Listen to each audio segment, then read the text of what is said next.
À 31 ans, elle a dit « Je n'ai jamais été embrassée ». Le millionnaire a regardé son sac à dos lourd et a vu un secret que personne ne porterait.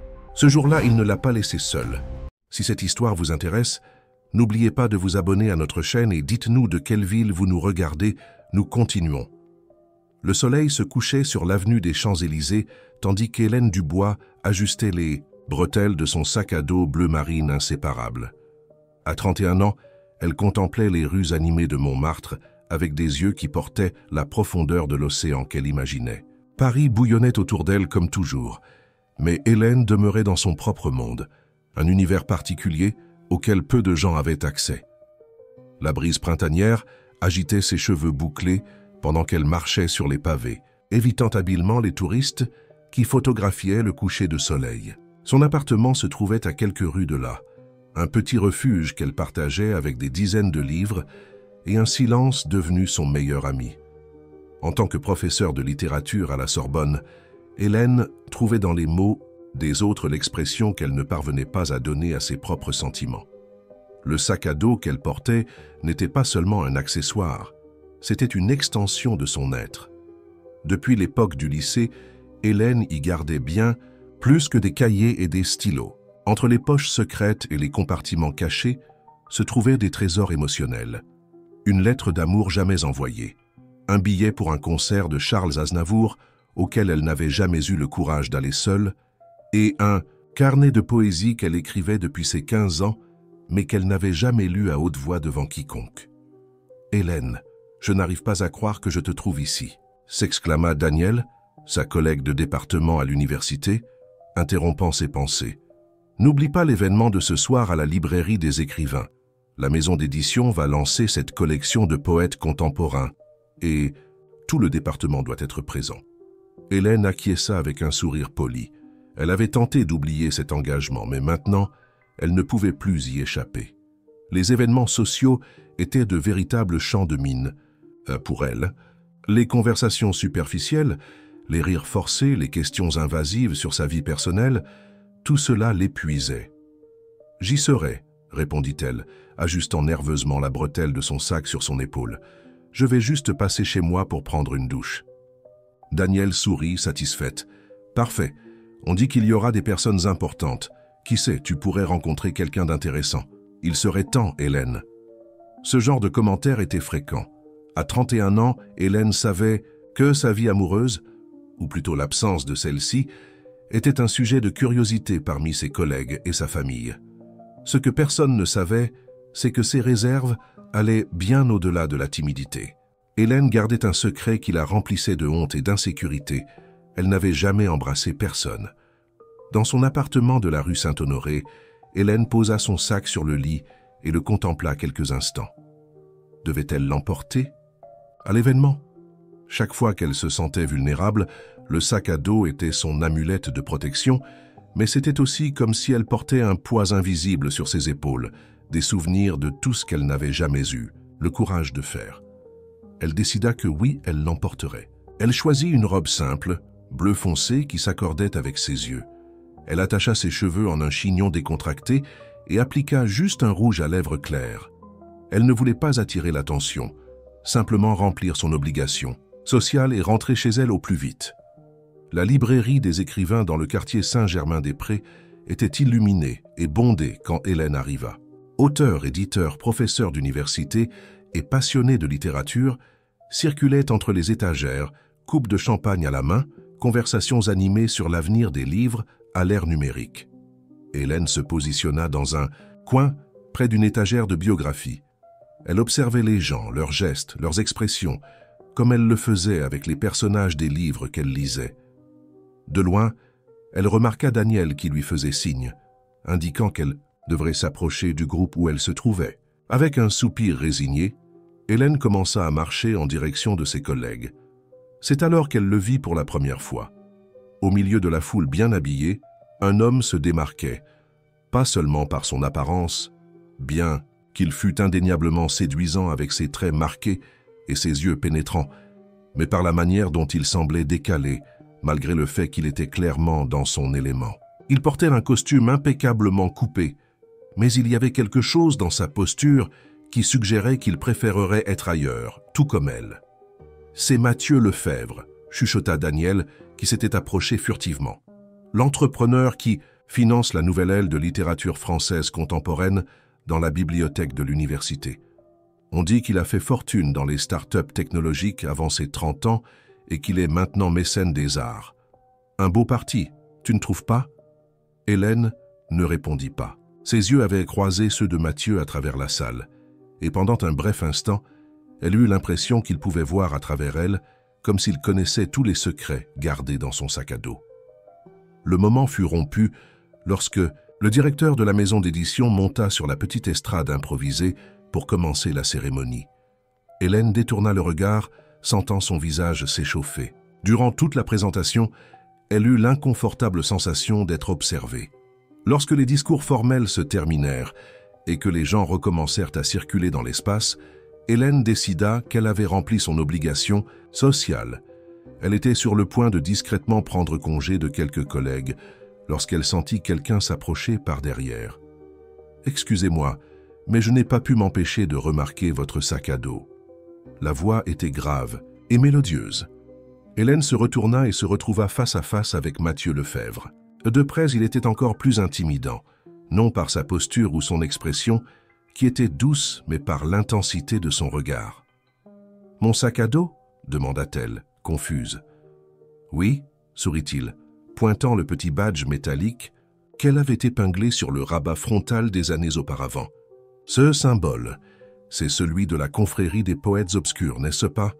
Un groupe de poésie underground qui existait à Paris dans les années 90. » Hélène cligna des yeux, surprise. Personne n'avait jamais reconnu ce symbole. « C'était celui de mon père », répondit-elle, la voix presque un murmure. Il faisait partie du groupe. « Jean-Claude Dubois ?» demanda Mathieu, les yeux brillants de reconnaissance. Le cœur d'Hélène s'accéléra. « Oui, comment le savez-vous ? Ces poèmes ont changé ma vie quand j'étais adolescent, » avoua Mathieu. « Particulièrement Cartographie du silence.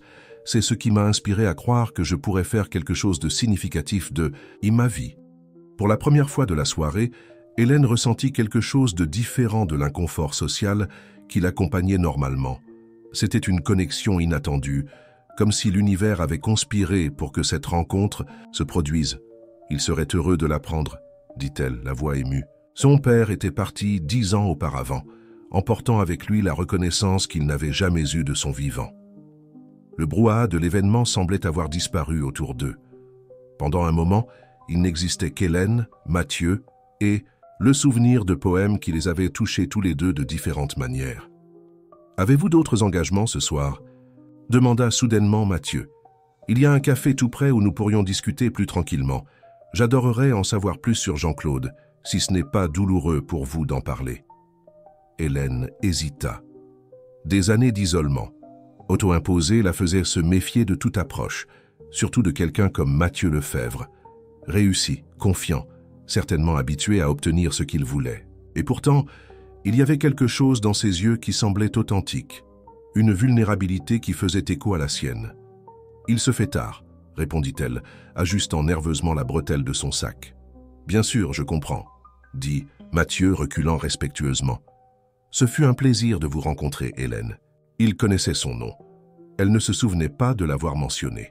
« Comment connaissez-vous mon nom ?» Mathieu sourit, un sourire qui semblait garder des secrets aussi profonds que les siens.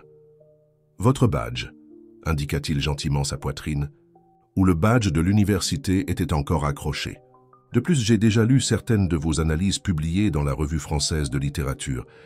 Votre travail sur le silence comme personnage dans les romans contemporains est brillant. » Hélène sentit son visage s'échauffer à nouveau. Elle n'était pas habituée à recevoir des compliments, encore moins d'étrangers qui semblaient connaître son travail mieux que beaucoup de ses collègues. « Merci », murmura-t-elle, ne sachant pas comment réagir. L'invitation pour le café. « Reste valable », dit Mathieu, lui tendant une élégante carte avec son nom et son numéro de téléphone. « Pas seulement ce soir, mais quand vous vous sentirez à l'aise.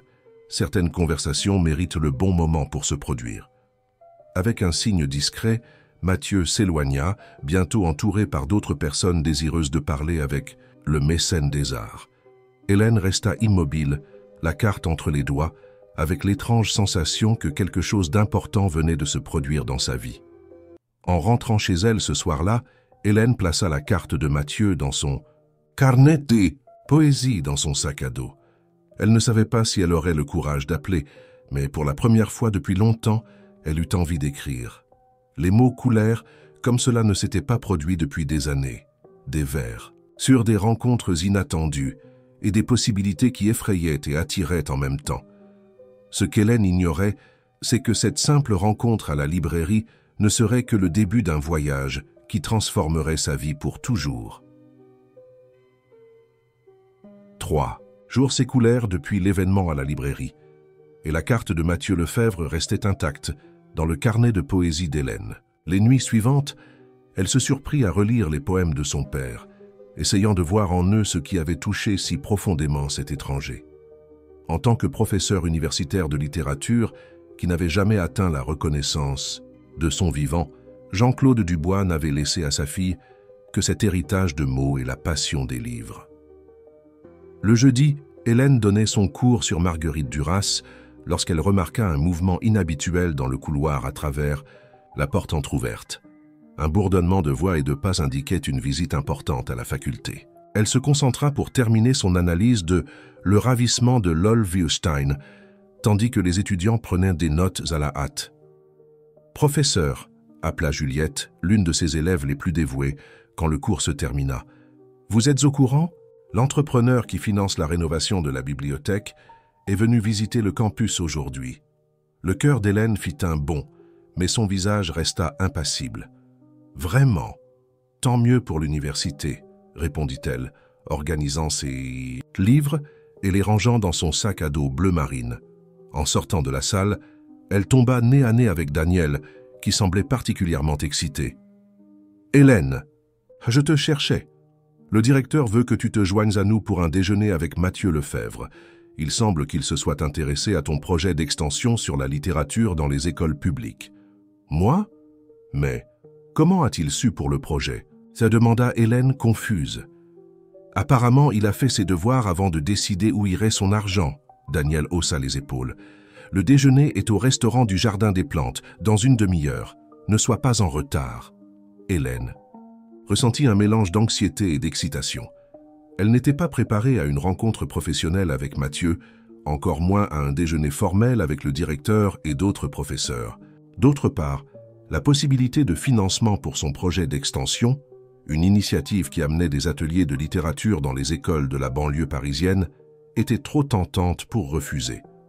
Le restaurant était élégant, sans être ostentatoire, avec des tables en plein air donnant sur la végétation luxuriante du Jardin des Plantes.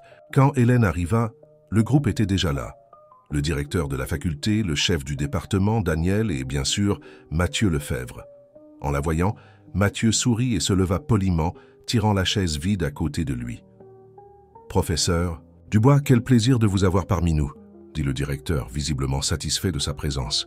« Monsieur Lefebvre nous parlait justement de votre projet. » « En fait, interrompit Mathieu avec tranquillité, je commentais combien l'approche de la professeure Dubois sur la démocratisation de la littérature me semble précisément le type d'initiative qui devrait recevoir plus de soutien institutionnel. » Hélène sentit tous les regards se tourner vers elle.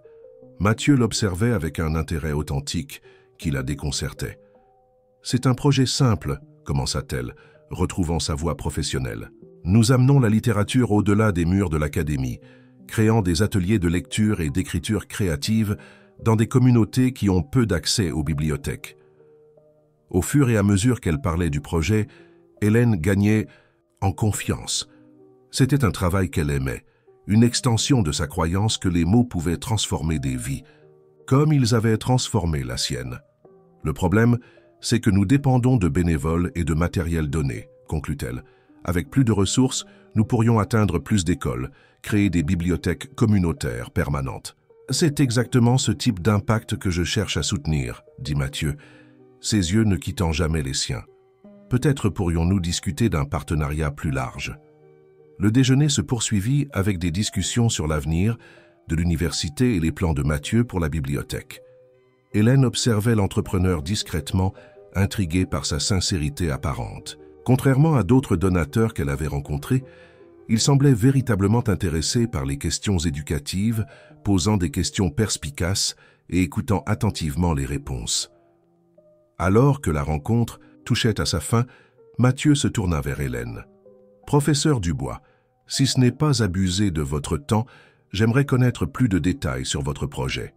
Peut-être pourrions-nous poursuivre notre conversation en nous promenant dans le jardin des plantes. » Avant qu'Hélène ne puisse répondre, le directeur intervint avec enthousiasme. « Excellente idée!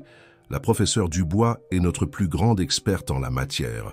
Je suis sûr qu'elle sera ravie de montrer le jardin à notre bienfaiteur. » Prise par surprise, Hélène se contenta d'acquiescer.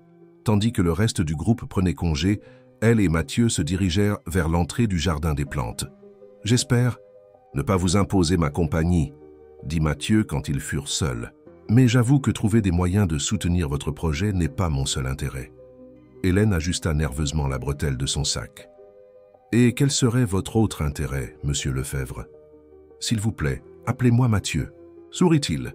« Et mon autre intérêt est beaucoup plus personnel. J'aimerais sincèrement connaître la fille du poète qui a changé ma perspective de vie. » Tandis qu'il marchait le long des allées ombragées du jardin, Mathieu raconta comment il avait découvert la poésie de Jean-Claude Dubois à 17 ans, dans un moment difficile de sa vie. « J'étais un adolescent révolté à Versailles, avec un père absent et une mère travaillant à 2 emplois pour me faire vivre, » révéla-t-il, surprenant Hélène par sa franchise. « J'ai trouvé un volume de cartographie du silence oublié dans la bibliothèque municipale, et ces poèmes m'ont parlé d'une façon dont rien ne m'avait parlé avant. » Hélène sentit une émotion croissante en entendant ces mots. Son père, toujours si incompris de son vivant, avait profondément touché quelqu'un même sans le savoir. « Il n'a jamais su l'impact qu'il a eu, » dit-elle, la voix étranglée. « Il est mort en croyant que ces mots n'avaient atteint personne. » « C'est ironique, n'est-ce pas ?» réfléchit Mathieu. « Nous passons notre vie à chercher la validation sans savoir que nos actions peuvent résonner de façon que nous n'aurions jamais imaginée. » Ils arrivèrent à un banc isolé avec vue sur un petit lac. La fin de l'après-midi teintait le ciel de tons orangés, reflétés dans l'eau calme. « Et vous, Hélène ?» demanda doucement Mathieu. « Avez-vous hérité du talent de votre père pour les mots ?» Hélène sentit le poids du carnet de poésie dans son sac. « J'écris parfois, » admit-elle, « mais je ne montre jamais à personne. » « Pourquoi ?» La question, si simple, la prit au dépourvu. Hélène réfléchit un moment. « La peur, je suppose, de ne pas être assez bonne, de trop m'exposer. » Mathieu acquiesça, compréhensif. « Je comprends plus que vous ne l'imaginez. Derrière l'image publique de réussite, je porte mes propres peurs. Parfois, je me demande si quelqu'un verrait de la valeur en moi si je n'avais pas d'argent ou d'influence. » Cette confession inattendue créa un pont invisible entre eux. Pour la première fois, Hélène vit au-delà de la façade de l'entrepreneur à succès. Il y avait là un homme avec des insécurités aussi réelles que les siennes. « Puis-je vous confier un secret ?» demanda Mathieu, baissant la voix, comme s'il partageait une confidence précieuse. « Je ne me suis jamais senti véritablement aimé. Admiré, respecté, envié, oui, mais aimé pour ce que je suis et non pour ce que j'ai ou représente, cela me semble aussi distant que les étoiles. » Le soleil se couchait lentement, projetant des ombres allongées sur le jardin. Hélène réalisa qu'ils avaient en parlé pendant des heures, avec une facilité qu'elle n'avait jamais connue auparavant. Il y avait quelque chose chez Mathieu qui la faisait se sentir comprise, quelque chose qui dissolvait ses barrières habituelles. « Il se fait tard, » dit-elle finalement, remarquant qu'ils étaient presque les seuls visiteurs restants dans le jardin. « Pouvons-nous poursuivre cette conversation une autre fois ?» demanda Mathieu. « Il y a un café près de la Sorbonne qui, dit-on, est excellent. Demain, peut-être ?» Hélène hésita. Chaque minute avec Mathieu la faisait se sentir plus vulnérable, comme si elle marchait vers un précipice inconnu. C'était effrayant et en même temps étrangement libérateur. « D'accord, » répondit-elle, se surprenant elle-même. « Demain, après mon dernier cours, à 5 heures. » Le sourire de Mathieu illumina son visage d'une façon qui fit accélérer le cœur d'Hélène. « Ce sera un plaisir. » dit-il, l'accompagnant jusqu'à la sortie du jardin. Cette nuit-là, dans son appartement silencieux, Hélène ouvrit son sac à dos et en sortit son carnet de poésie. Elle feuilleta les pages jusqu'à trouver la carte de Mathieu, marquant encore un poème inachevé sur des désirs non réalisés. D'une main tremblante, elle prit un stylo et commença à écrire de nouveaux vers, des mots qui parlèrent de rencontres inattendues et de possibilités qu'elle n'avait jamais envisagées. Le son poème coula avec une intensité qui la surprit, comme si un barrage intérieur s'était rompu. Quand elle eut terminé, Hélène relut ce qu'elle avait écrit et sentit un frisson parcourir son épine dorsale. Elle avait exposé en mots des sentiments qu'elle reconnaissait à peine en elle-même, l'espoir, le désir d'une connexion qui lui avait toujours semblé impossible. Le jour suivant, en se préparant pour rencontrer Mathieu, Hélène fit quelque chose qu'elle n'avait jamais fait auparavant.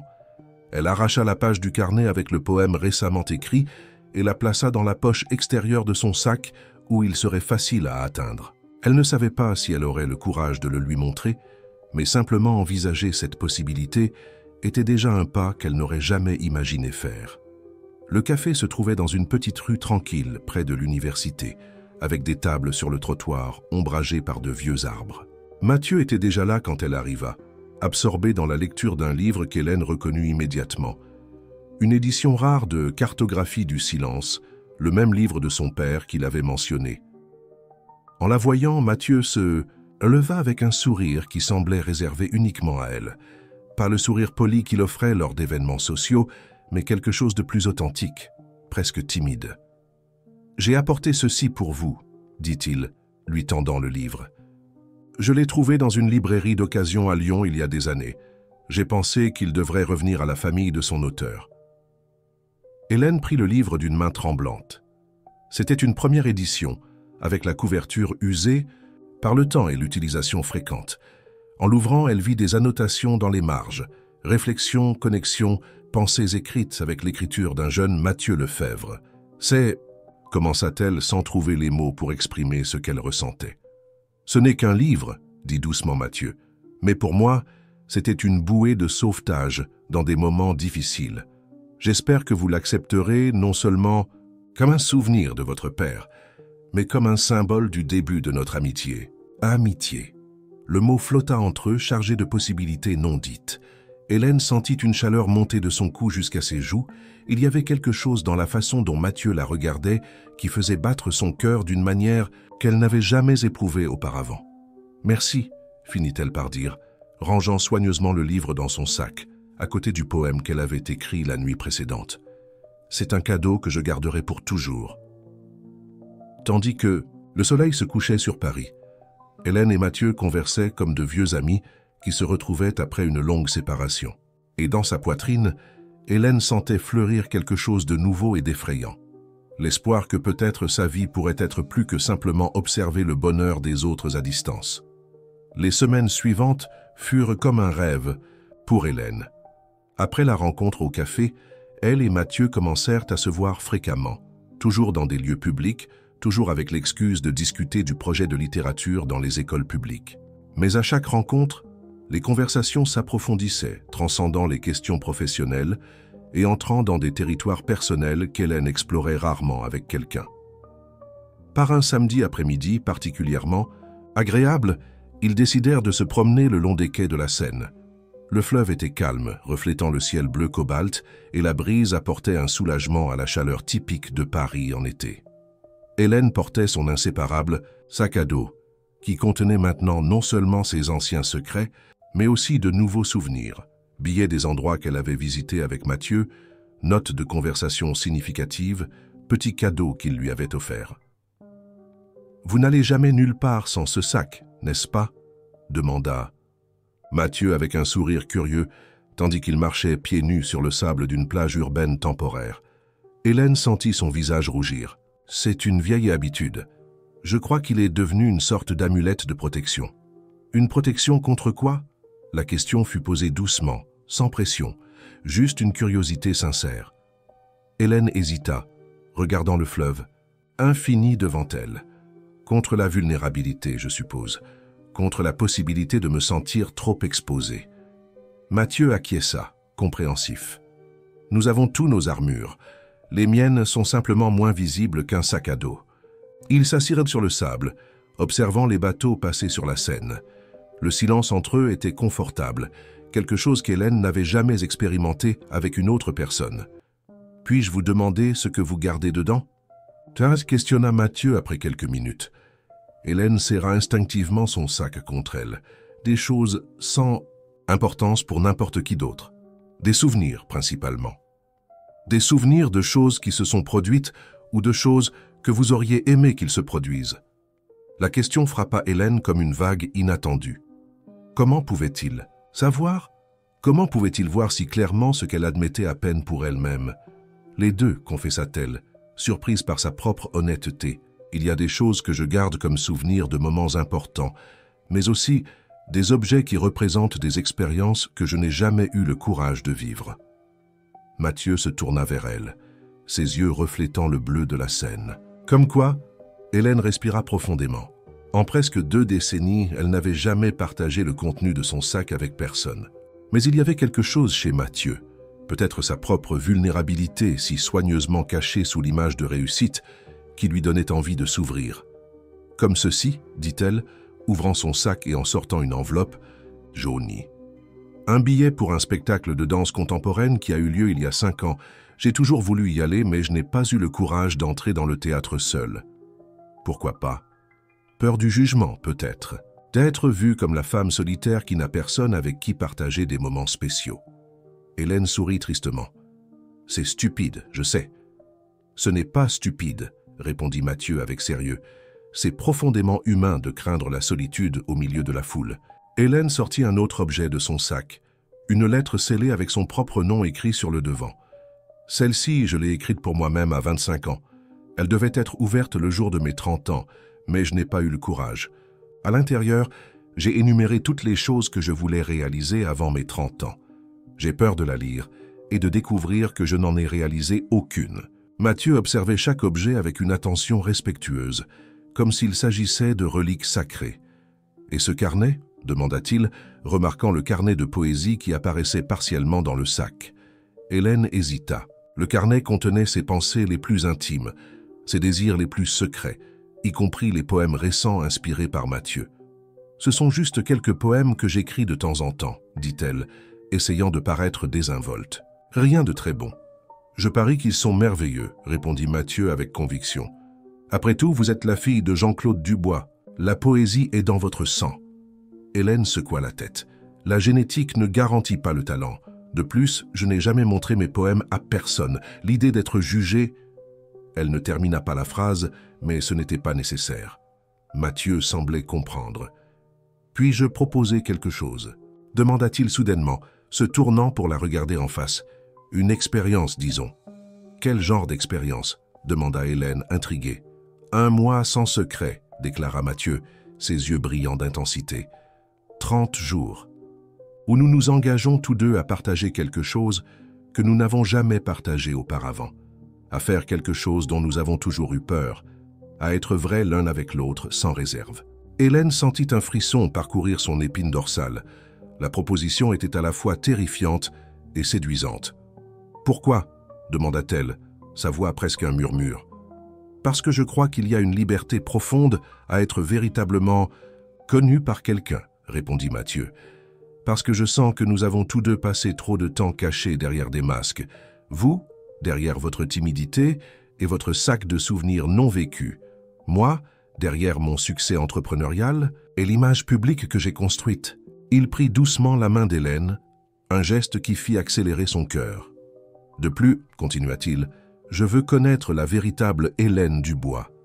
Pas seulement la brillante professeure ou la fille du poète, mais la femme derrière toutes ces couches. » Le soleil commençait à se coucher à l'horizon, peignant le ciel de teintes oranges et roses.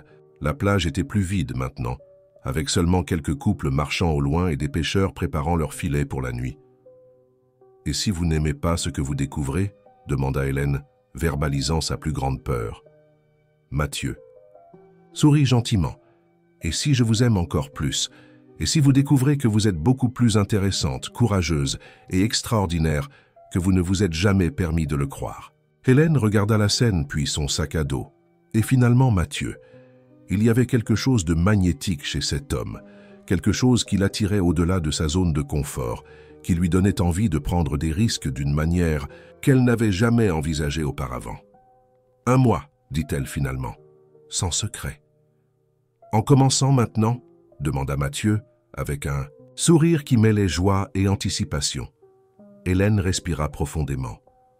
En commençant maintenant. Alors partagez quelque chose avec moi, demanda-t-il doucement. Quelque chose que vous n'avez jamais dit à personne. Le cœur d'Hélène battait si fort qu'elle était sûre que Mathieu pouvait l'entendre. Il y avait tant de secrets, tant de vérités non dites, mais l'un en particulier pesait plus que tous les autres, celui qui la maintenait prisonnière dans un limbe émotionnel, incapable de véritablement se connecter avec quelqu'un. « Je n'ai jamais », commença-t-elle la voix tremblante. Elle s'arrêta rassemblant son courage. « Je n'ai jamais embrassé personne. » Les mots sortirent dans un murmure presque inaudible, mais Mathieu entendit. Ses yeux s'élargirent légèrement, non pas avec jugement, mais avec une compréhension douce, qui fit qu'Hélène se sentit à la fois vulnérable et en sécurité. « Vous n'avez jamais trouvé quelqu'un qui méritait ce moment ?» demanda-t-il délicatement. Hélène sentit des larmes se former dans ses yeux. « Je n'ai jamais trouvé assez de courage pour permettre à quelqu'un de s'approcher autant. J'ai toujours eu peur de ne pas savoir comment agir, d'être rejeté, de trop m'exposer. » Mathieu acquiesça lentement, absorbant ses paroles. « Merci de me faire confiance avec cela, » dit-il finalement, serrant doucement sa main. « Votre honnêteté est un cadeau précieux. » Le soulagement qu'Hélène ressentit fut écrasant. Pour la première fois de sa vie adulte, elle avait partagé son secret le plus profond et n'avait rencontré ni moquerie ni pitié, seulement de l'acceptation. « Maintenant, c'est votre tour, » dit-elle, essuyant discrètement une larme. « Quelque chose que vous n'avez jamais dit à personne. » Mathieu regarda l'horizon où le soleil disparaissait lentement. « Malgré tout ce que j'ai accompli, commença-t-il la voix basse et contemplative, j'ai une peur constante que rien de tout cela ne soit réel. Que les gens dans ma vie, associés, amis, partenaires, ne soient là que pour ce que je peux offrir matériellement. Je crains que si un jour je perdais tout, je découvrirais que j'ai toujours été seul. » La vulnérabilité dans sa confession toucha profondément Hélène. Sous la façade de l'entrepreneur à succès se trouvait un homme avec des insécurités aussi réelles que les siennes. « Est-ce pour cela que les poèmes de mon père ont tant signifié pour vous ?» demanda-t-elle doucement. « Parce qu'ils parlaient d'une connexion authentique au-delà des apparences. » Mathieu sourit, un sourire mélancolique qui n'atteignait pas complètement ses yeux. « Exactement. Nous sommes tous des naufragés, cherchant des îles qui nous reconnaissent par notre nom, comme votre père l'a écrit. Cette ligne a changé ma vie. » Le ciel était presque complètement sombre maintenant, les premières étoiles commençant à apparaître. Hélène réalisa qu'ils avaient passé des heures à parler, partageant des vulnérabilités qu'ils n'avaient jamais révélées à personne. « Je pense que nous devrions rentrer, » dit-elle finalement, remarquant qu'ils étaient presque les seuls encore sur la plage.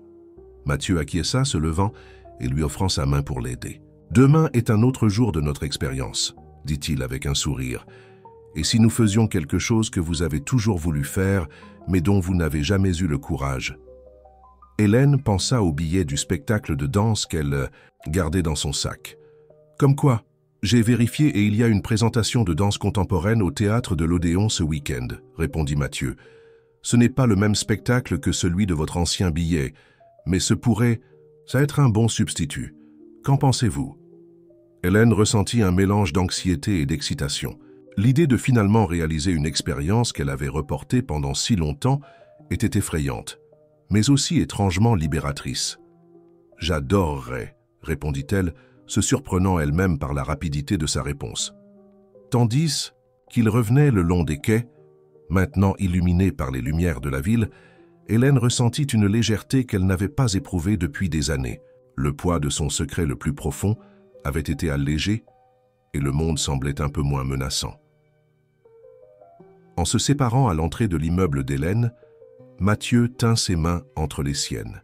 « Merci pour aujourd'hui, » dit-il avec sincérité, « pour m'avoir fait confiance, pour avoir accepté cette expérience folle. »« Merci de l'avoir proposé, » répondit Hélène, découvrant qu'elle ressentait vraiment de la gratitude. « Je crois que j'en avais besoin plus que je ne l'imaginais. » Mathieu se pencha et pendant un moment, Hélène pensa qu'il allait l'embrasser. Son cœur s'emballa, un mélange de peur et d'anticipation s'emparant d'elle, mais il déposa simplement un baiser doux sur son front, un geste si tendre et respectueux qu'Hélène sentit à nouveau des larmes dans ses yeux. « À demain, Hélène Dubois », murmura-t-il. « Rêvez des possibilités. » Cette nuit-là, dans son appartement silencieux, Hélène ouvrit son sac à dos et étala son contenu sur le lit, les billets non utilisés, les lettres non envoyées, le carnet de poésie non partagé. Chaque objet représentait une partie d'elle-même qu'elle avait gardée cachée du monde, une expérience qu'elle avait reportée par peur. Un par un, elle les examina sous une nouvelle lumière. Ce qui auparavant semblait honteux, son inexpérience, ses peurs, ses hésitations, semblait maintenant simplement faire partie de son parcours unique. Hélène prit son carnet de poésie et commença à écrire. Les mots coulèrent avec une liberté qu'elle n'avait pas ressentie depuis longtemps. Des vers sur le courage, la vulnérabilité et la possibilité d'une véritable connexion. Quand elle eut terminé, elle relut le poème et, pour la première fois, ne ressentit pas de honte pour ses propres mots. Peut-être, pensa-t-elle en fermant le carnet, que cette expérience d'un mois était exactement ce dont ils avaient tous. Deux besoins, une chance de se libérer des poids qu'ils portaient et de découvrir qui ils étaient vraiment quand ils ne se cachaient pas. Ce qu'Hélène ne pouvait pas imaginer, c'est que les 4 prochaines semaines transformeraient sa vie de manière qu'elle n'avait jamais envisagée possible, et que le voyage qu'elle était sur le point d'entreprendre avec Mathieu Lefebvre l'amènerait non seulement à son premier baiser, mais à une profonde redécouverte d'elle-même. La nuit du spectacle de danse arriva plus vite qu'Hélène ne l'avait prévu. Debout devant le miroir dans sa chambre, elle reconnaissait à peine la femme qui la regardait en retour. Elle avait choisi une robe vert émeraude, une pièce qu'elle avait achetée il y a des années, mais qu'elle n'avait jamais eu le courage de porter. Le tissu fluide embrassait doucement ses courbes, et elle avait laissé ses cheveux détachés, les boucles encadrant son visage d'une manière qui la faisait paraître plus jeune, plus libre. Son sac à dos bleu marine reposait sur le lit, et Hélène hésita. Pendant un moment, elle envisagea de le laisser derrière. Ce serait un pas symbolique, abandonner son armure de protection. Mais quelque chose la fit changer d'avis. Il ne s'agissait pas de se débarrasser du passé, réalisa-t-elle, mais de lui donner un nouveau sens, de transformer ce qui avait été un bouclier en un pont vers de nouvelles expériences. Avec soin, elle ouvrit le sac et en retira le vieux billet du spectacle auquel elle n'était jamais allée. Elle le plaça dans la poche de sa robe, comme un talisman, un rappel de ce qu'elle laissait derrière elle. Qu'ensuite, elle ne garda dans son sac que son carnet de poésie, non pas comme un secret à cacher, mais comme une possibilité à partager. La sonnette retentit ponctuellement à 7 heures. Quand Hélène ouvrit la porte, elle vit Mathieu debout dans le couloir, élégant dans un costume bleu marine qui s'accordait parfaitement avec son sac. Il tenait un petit bouquet de lys blanc. « Vous êtes éblouissante, dit-il, ses yeux la parcourant avec une admiration qui fit rougir Hélène. « Merci, répondit-elle, acceptant les fleurs. « Vous êtes très élégant aussi. »« J'ai apporté quelque chose pour vous, » dit Mathieu, sortant de sa poche un petit paquet. « Considérez-le comme faisant partie de notre expérience. » Hélène ouvrit le paquet avec curiosité. À l'intérieur se trouvait un délicat carnet à la couverture ivoire, avec des pages légèrement jaunies. « C'est un carnet de 1957, » expliqua Mathieu. « Je l'ai trouvé dans une boutique d'antiquités à Paris. J'ai pensé que vous pourriez l'utiliser pour enregistrer notre mois sans secret. Non pas pour cacher, mais pour préserver. » Le geste la toucha profondément. Il y avait une sensibilité chez Mathieu, une capacité à comprendre ce qui était important pour elle, qui allait au-delà des mots.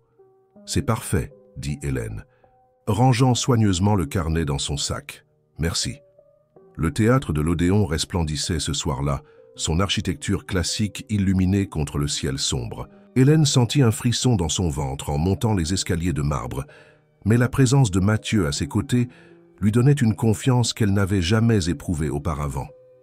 Leur place était privilégiée, au premier, rang du premier balcon, avec une vue parfaite sur la scène. Tandis que le théâtre se remplissait, Hélène observait les autres spectateurs avec une nouvelle perspective. Elle ne se sentait plus comme une intruse, une observatrice solitaire. Pour la première fois, elle sentait qu'elle appartenait à cet espace, à cette expérience. « Comment vous sentez-vous » demanda Mathieu, remarquant son expression contemplative. « Comme si je réalisais quelque chose que j'ai reporté depuis trop longtemps, » répondit honnêtement Hélène. « C'est étrange de réaliser combien de temps j'ai gaspillé par peur. Mathieu acquiesça avec compréhension.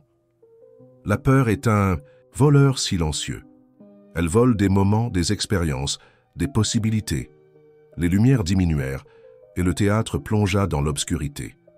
La main de Mathieu trouva celle d'Hélène, un contact doux qui transmettait de la sécurité. Et puis, le spectacle commença. Ce qui se déroula devant les yeux d'Hélène fut une explosion de mouvements, de couleurs et d'émotions. Les danseurs racontaient une histoire sans mots, un récit sur la connexion humaine, sur la vulnérabilité et le courage, sur la peur de s'ouvrir et la liberté qui vient quand nous nous permettons enfin d'être vus. Hélène sentit des larmes, silencieuses, couler sur son visage, tandis qu'elle observait. C'était comme si cette performance avait été créée spécialement pour elle, reflétant son propre voyage intérieur. À ses côtés, Mathieu semblait également profondément touché, ses yeux fixés sur la scène, sa main tenant toujours la sienne comme une ancre. Quand les rideaux se fermèrent, après le dernier acte, et que le théâtre explosa en applaudissements, Hélène resta immobile un moment, absorbant tout ce qu'elle avait ressenti. Elle ne pouvait pas se rappeler la dernière fois où elle s'était permis d'être si affectée par une expérience artistique. « Qu'en avez-vous pensé ?» demanda Mathieu, tandis qu'ils sortèrent du théâtre dans la nuit chaude de Paris. « C'était transformateur, » répondit Hélène, traitant encore ses émotions. « Comme s'il dansait l'histoire de ma vie, d'une certaine façon. Les peurs, les hésitations, la possibilité de libération. » Mathieu sourit. Le grand art a ce pouvoir de nous faire nous voir refléter en lui, même quand il parle d'expériences universelles.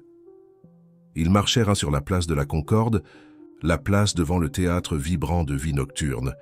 Lumière, musique et le bourdonnement des conversations créaient une atmosphère magique. Hélène se sentait légère, comme si le spectacle avait retiré un poids de ses épaules. « Avez-vous faim ?» demanda Mathieu. « Je connais un endroit spécial tout près. » L'endroit en question était un petit restaurant dans une rue latérale, loin des points touristiques. Avec des tables en plein air, des lumières féeriques suspendues aux vieux arbres et une douce musique française en fond, il créait une atmosphère intime et accueillante. « Je viens ici depuis que j'étais étudiant à Versailles », expliqua Mathieu, tandis qu'il s'installait. « C'est l'un des rares endroits que j'ai gardé de ma vie avant le succès. Un rappel de qui j'étais. » La nourriture était simple mais délicieuse. Des plats français traditionnels avec une touche contemporaine. Entre les bouchées et les gorgées de vin rouge, la conversation coulait naturellement. Hélène se sentit assez à l'aise pour partager des histoires de son enfance, grandissant comme fille unique d'un poète et d'une professeure d'histoire, toujours entourée de livres et de mots. Mon père m'emmenait à des spectacles de « danse quand j'étais petite », révéla-t-elle, un sourire nostalgique sur ses lèvres. Il disait que la danse était de la poésie en mouvement.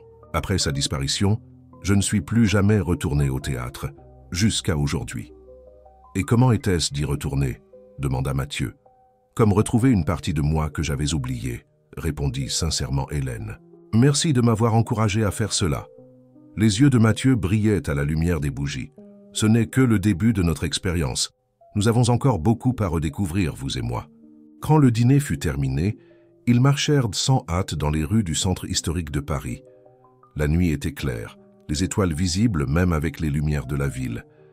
Ils arrivèrent à une petite place où un groupe de musiciens jouait de l'accordéon, la musique française remplissant l'air de mélancolie et de joie entrelacée. « Dansez avec moi » invita soudainement Mathieu tendant la main.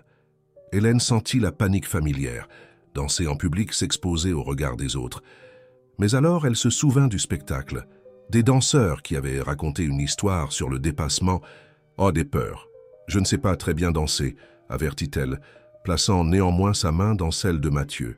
« Il ne s'agit pas de technique, » sourit-il, la conduisant vers un espace entre d'autres couples qui dansaient. « Il s'agit de sentir la musique, d'être présent dans le moment. » Et ainsi, sous le ciel étoilé de Paris, Hélène Dubois dansa pour la première fois depuis des années.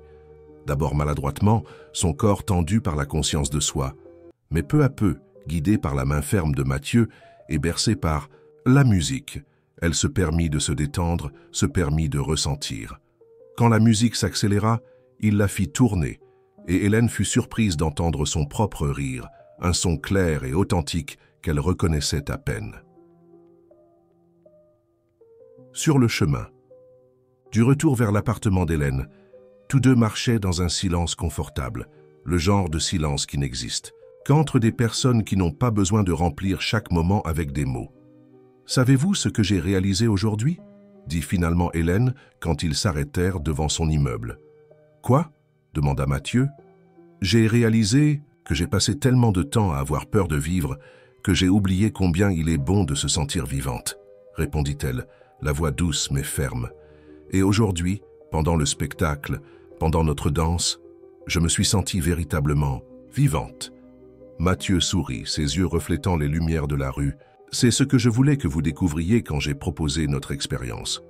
Pas seulement pour vous, mais pour moi aussi. » Pendant un moment, ils restèrent immobiles, très proches l'un de l'autre.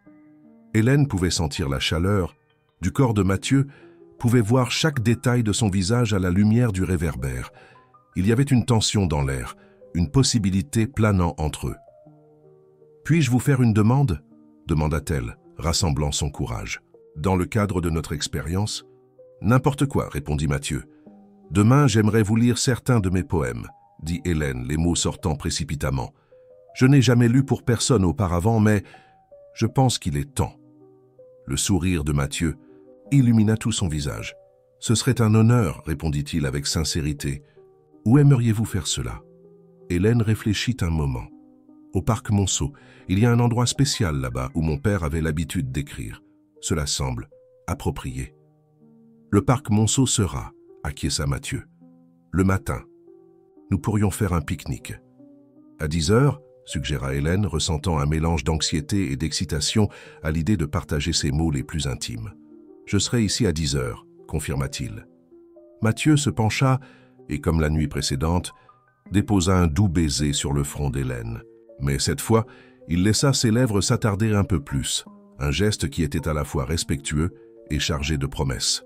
« Bonne nuit, Hélène Dubois, » murmura-t-il. « Rêvez de poésie. » Cette nuit-là, dans son appartement, Hélène ne pouvait pas dormir. L'énergie de la journée, le spectacle, la danse, la décision de partager sa poésie parcouraient son corps comme de l'électricité. Elle se leva et alluma la lampe de chevet, prenant son sac à dos et en sortant à la fois son ancien carnet de poésie et le nouveau que Mathieu lui avait offert. Elle ouvrit le nouveau carnet à la première page vierge et commença à écrire. Pas de la poésie cette fois, mais un récit honnête de la journée, ses émotions, ses découvertes sur elle-même.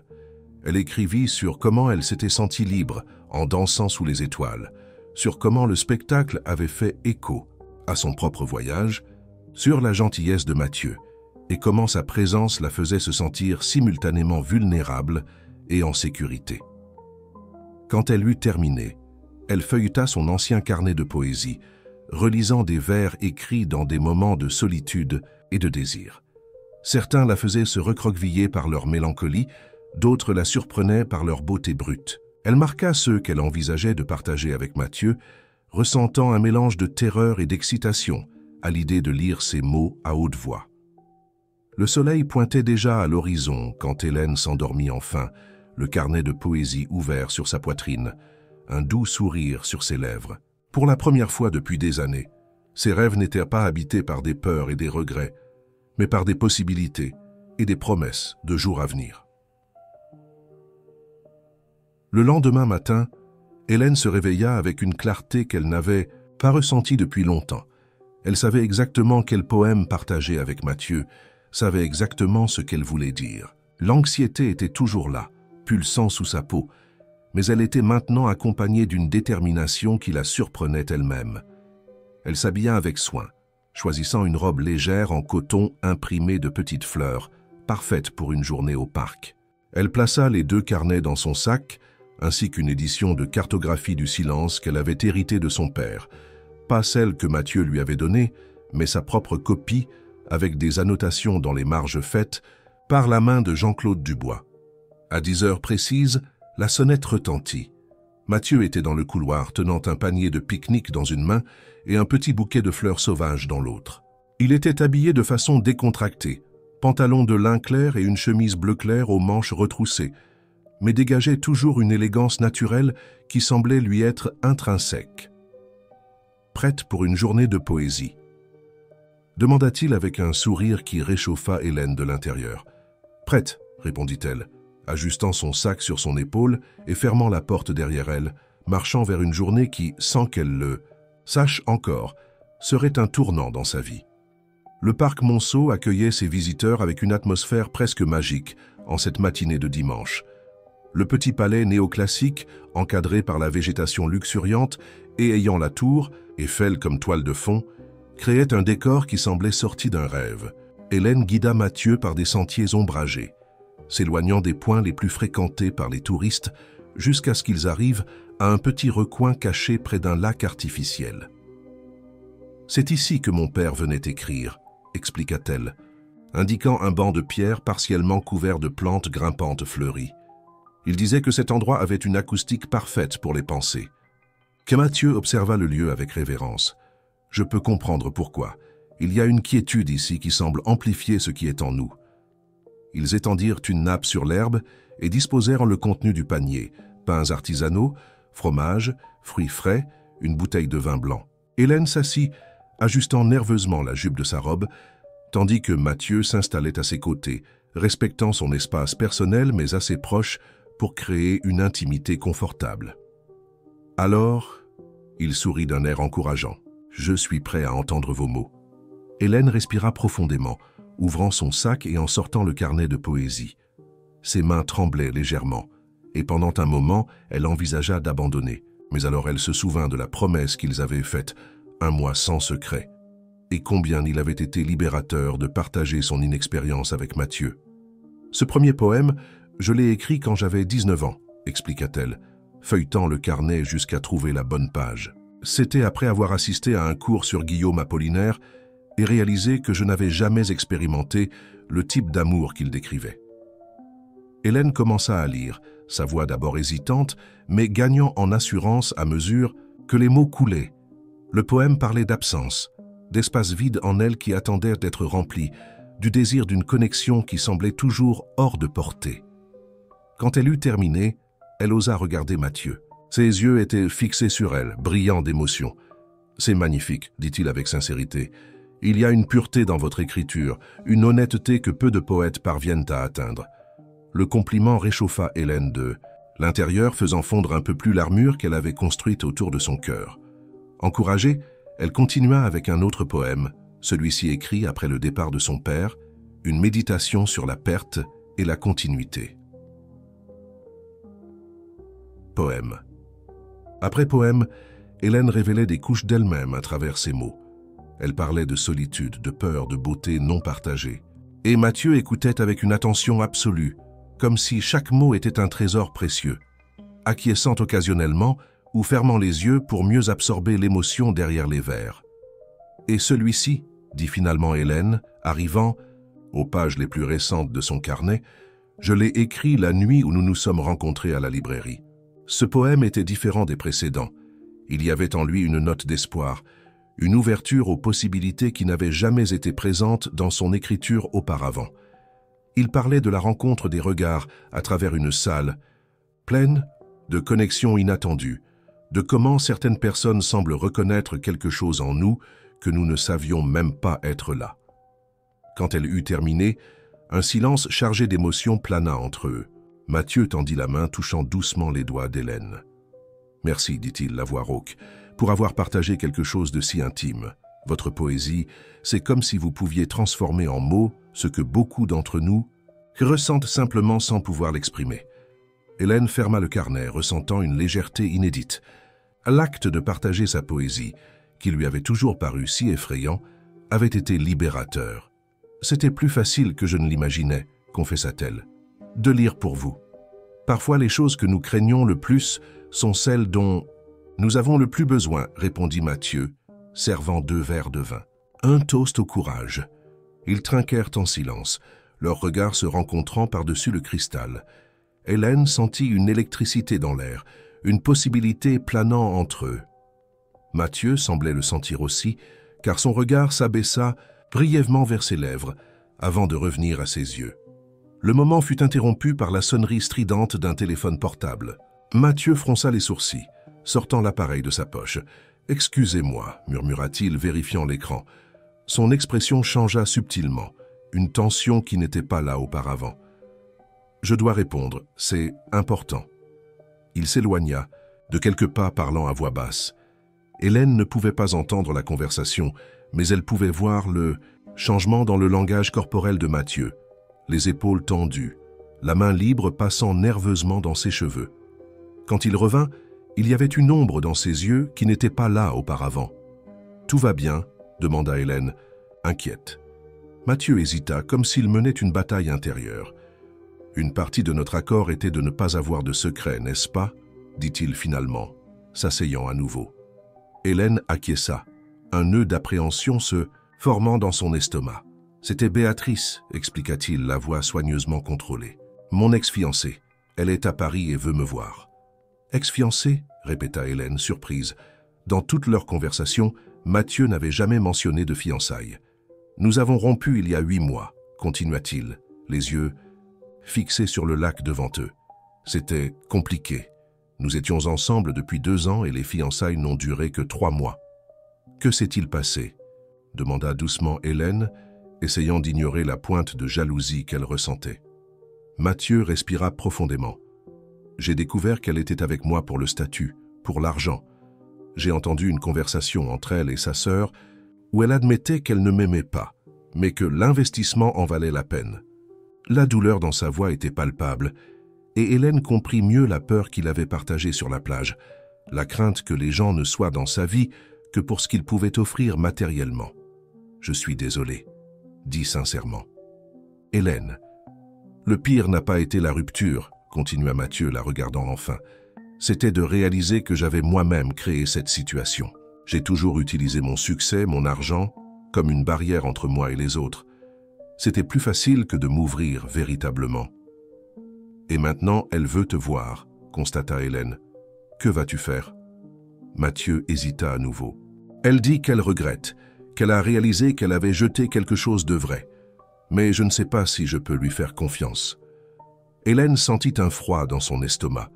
La possibilité de perdre la connexion qu'elle était en train de construire avec Mathieu pour une ex-fiancée repentante l'effrayait plus qu'elle ne voulait l'admettre.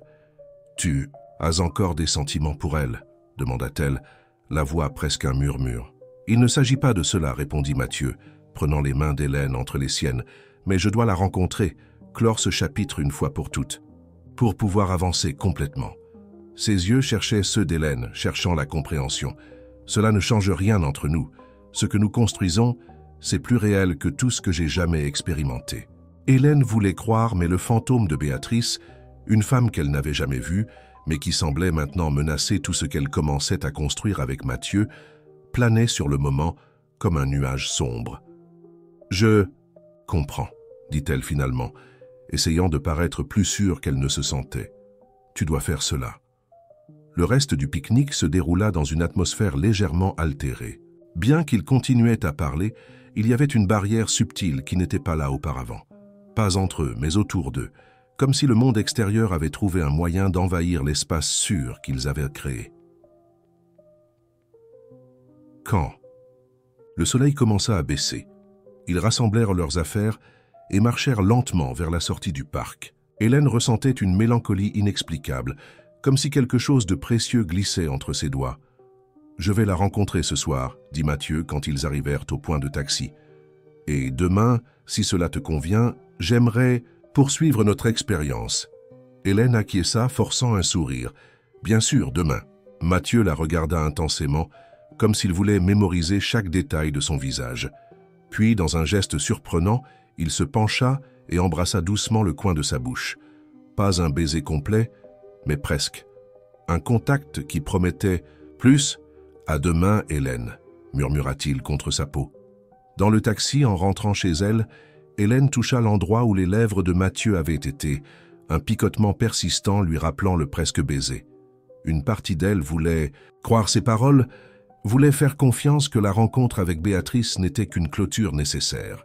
Mais une autre partie, celle qui s'attendait toujours au pire, craignait que l'ex-fiancé sophistiqué et expérimenté puisse reconquérir le cœur de Mathieu. Dans son appartement, Hélène ouvrit son sac et prit à la fois l'ancien carnet et le nouveau que Mathieu lui avait offert. Dans le nouveau, elle écrivit longuement sur la journée. La lecture de poésie, la sensation de libération, le presque baiser, l'ombre de Béatrice. Elle écrivit sur ses peurs et ses insécurités, mais aussi sur l'espoir qui grandissait en elle. Les heures passèrent lentement. Hélène essaya de lire, essaya de corriger des travaux d'étudiants, mais son esprit revenait toujours à Mathieu, où il pourrait être, ce dont il discuterait avec Béatrice s'il reviendrait vers elle. Vers 11 heures du soir, alors qu'elle avait déjà renoncé à attendre des nouvelles et se préparait à dormir, son téléphone sonna. Un message de Mathieu. « Es-tu éveillé? Puis-je passer? J'ai besoin de te voir. » Le cœur d'Hélène s'accéléra. Il y avait une urgence dans le message qui l'inquiéta. Elle répondit rapidement que oui et courut changer son pyjama pour une robe simple. 20 minutes plus tard, la sonnette retentit. Quand elle ouvrit la porte, elle trouva Mathieu paraissant épuisé, une expression tendue sur son visage habituellement calme. « Que s'est-il passé ?» demanda Hélène, le conduisant à l'intérieur.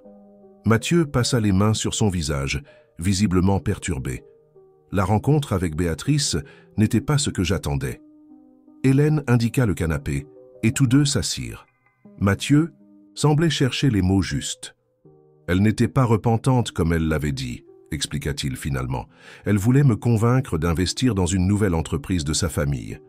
Elle me voit toujours comme une ressource, à exploiter, pas comme une personne. » La déception dans sa voix était palpable, et Hélène sentit son cœur se serrer pour lui. Sans réfléchir, elle prit sa main, offrant un réconfort silencieux. « Mais ce n'est pas ce qui me dérange, » continua Mathieu, serrant la main d'Hélène. « Ce qui me dérange, c'est que, pendant toute la conversation, je ne pouvais penser qu'à toi. À combien chaque moment avec toi est authentique, à comment tu me vois comme je suis vraiment, pas comme ce que je possède. » Ses yeux rencontrèrent ceux d'Hélène, intenses et vulnérables. « J'ai réalisé quelque chose aujourd'hui, Hélène. Quelque chose qui devrait peut-être m'effrayer, mais qui, en réalité, m'apporte une paix que je n'ai jamais éprouvée auparavant. »« Quoi ?» demanda-t-elle, respirant à peine. « J'ai réalisé que je tombe amoureux de toi, » dit Mathieu, les mots sortant comme une confession. « Pas pour ce que tu pourrais être, ou pour ce que j'aimerais que tu sois, mais pour qui tu es. Avec tes insécurités, tes peurs, ta poésie cachée, ton sac plein d'expériences reportées. Je tombe amoureux de la véritable Hélène Dubois. » Hélène sentit les larmes monter à ses yeux. Personne ne lui avait jamais dit quelque chose comme ça, quelque chose de si honnête, si complet dans son acceptation. « Je ressens aussi quelque chose que je n'ai jamais ressenti auparavant, » admit-elle, la voix tremblante. « Quelque chose qui m'effraie et me fascine en même temps. » Mathieu s'approcha, leurs genoux se touchant sur le canapé. Avec une douceur infinie, il porta sa main au visage d'Hélène, son pouce caressant sa joue. « Puis-je t'embrasser ?» demanda-t-il. Sa voix à peine plus qu'un murmure. Le cœur d'Hélène s'emballa. C'était le moment qu'elle avait imaginé et craint depuis si longtemps, son premier baiser. Une partie d'elle voulait dire oui, se laisser emporter par le moment. Mais une autre partie, celle qui l'avait toujours protégée des déceptions, hésitait. « Mathieu, commença-t-elle, la voix défaillante. « J'ai peur de ne pas savoir comment agir, de te décevoir. C'est mon premier baiser, tu te souviens ?» Il sourit avec tendresse, ses yeux ne quittant jamais les siens.